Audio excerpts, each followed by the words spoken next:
chain of lakes and to klickitat, we actually, due to some stapler issues, ended up doing this as a out and back from each end. So I started at the chain of lake side, and I'll just cover that part, and then Candace will give you the information on the rest.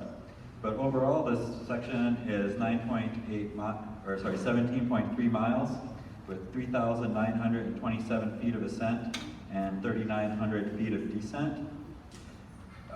Right away, well, it starts with a nice descent, and the whole time you're going down about 2 miles, you're going to hear some nice rapids flowing. And after about 2 miles, you're going to get to the bottom of the canyon, and you'll come to Adams Creek. The bridge here has been washed out for a while. Last year, just upstream, there was a log crossing with some ropes that people were able to use. This year, the log crossing is also washed out, and I believe, so last year you were able to do this without getting your feet wet. This year, this is a required wet foot and leg river crossing. So the river, you guys are going to need to really use caution on this. Like I said, there are the old ropes there. There's like a piece of paracord and maybe a piece of 1/4-inch webbing that are strung across. Overall, it's probably 20 feet across the creek the whole way. It is when we course marked, it was moving pretty good. When I got to the fastest moving part of the creek, I would say it's about 8 feet wide there, where it was knee to mid-thigh deep on me. And like I said, there is some good current. You know, I want to use the ropes and make sure that each foot is placed and you have your balance before you try taking another step. Because if you fall and lose the rope, I mean, it's rapids for always. I'm not trying to scare you, but I just want to stress that you really want to use caution on this crossing. It was moving pretty powerfully, you know, and without the ropes, I wouldn't have done it. When I first got there, I didn't even think I was going to be able to cross. I was like finding sticks for poles or anything I could, and then I found this section just upstream.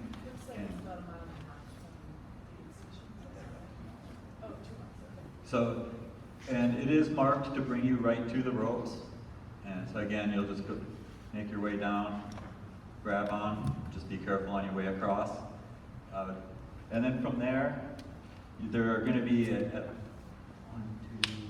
3 more mandatory water crossings where your feet will get wet, except these ones are more, you know, ankle, shin deep, and there's no threat with the flow. They're just more of streams. And there is one campground you guys are going to come to probably around 3.5 to 4 miles in. You're going to be going alongside a lake. It's a pretty populated area. So again, through the campground area, we just marked it really heavy to keep you guys on the correct trail. And once I got to the last stream crossing, rather than cross that one, I just put one of our markers on a rock, threw it across the river, so that Candace knew I had gotten to there. And that was at about 4.5 miles, and then that is where she marked from. Yeah, so I'd just like a moment of silence for my stapler on this section. It was my favorite stapler, and it jammed. I mean, these are things you get attached to these things when you spend so many hours with them. I was going to go backwards from Klickitat to Chain of Lakes, and I make it up to the peak, come back down, I'm going downhill, and it just jams, and I'm like hitting it, and I'm doing everything I can, and I think it made it worse.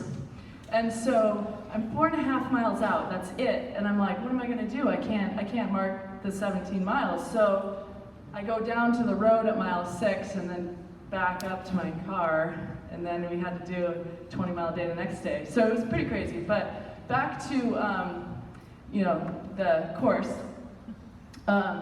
So after Spring Creek, which is where Garrett stopped marking, you'll continue on, and the trail's nice. It's pretty flat through this section, although it'll be a gradual climb. And you'll get to Muddy Creek. Is it called Creek? But what I did is I put up a couple signs because I couldn't even cross it. I couldn't cross it alone. I couldn't cross it with Hank. I couldn't cross it with my bike.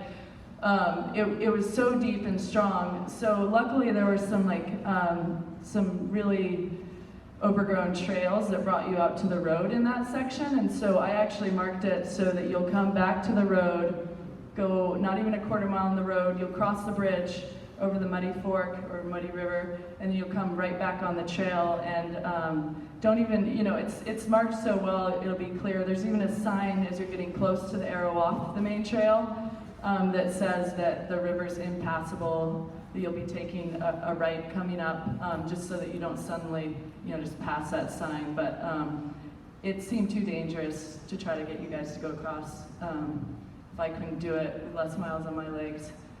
And so you'll continue on after that. It'll be a climb up to, oh no, actually back, so you'll come down, you'll climb up after that river a ways, and it's rutted out through that section as well. I think it's water damage actually. And then you'll come back down into the Cody Horse Camp, cross a road, and briefly go down a road and cross a really long stream. It's not very hard to cross, but you'll definitely, there's no way to get across unless you can fly. And then you'll, from that point on, you're 6 miles from the Klickitat aid station, and it's a steep climb up there. You'll switch back a little, it'll be really, as you come out of the woods though, you'll have amazing views of Mount Adams. Then you'll have an out and back to Elk Peak, which is probably about, it's not even a quarter mile, I think it's like 0.2. And that is one of the most amazing viewpoints on the whole course. You'll have the most open view I can think of. So enjoy that, hopefully in the daytime. Come back down, and then you'll take a left, and it'll be just over a mile from there to the aid station. A steep, nice, fun descent. And the aid station's on the road there. And then, do you guys have questions about that section? Yeah. Is that the one that's 2 miles longer than it says? No, the next one is. Yeah. Twin Sisters. Yeah, the Twin Sisters is. Yeah. Backing up to the Cody Horse Camp, trying to look at Google Earth and whatnot, I see there's gravel pits up there. Is that pretty well marked? I couldn't really visually find the trail or whatnot. So Oh yeah, it's really well marked. Yeah, you guys are gonna get out there and be like, I shouldn't have worried so much. It's like, because like when I scouted these trails, a lot of trails are hard to find, but with all those markers, and we're talking like bright pink, you know, unless somebody pulls down the markers, it's going to be really clear. Yeah, across the road, there'll be an arrow on this side of the road and that side pointing you where to go. So it's not just, you know, a few measly markers. We mark it like, you know, the Olympic half marathon. You know, if you're going to have like, so it's well marked. If it's not well marked, you're either off course or somebody pulled our markers. Okay, so.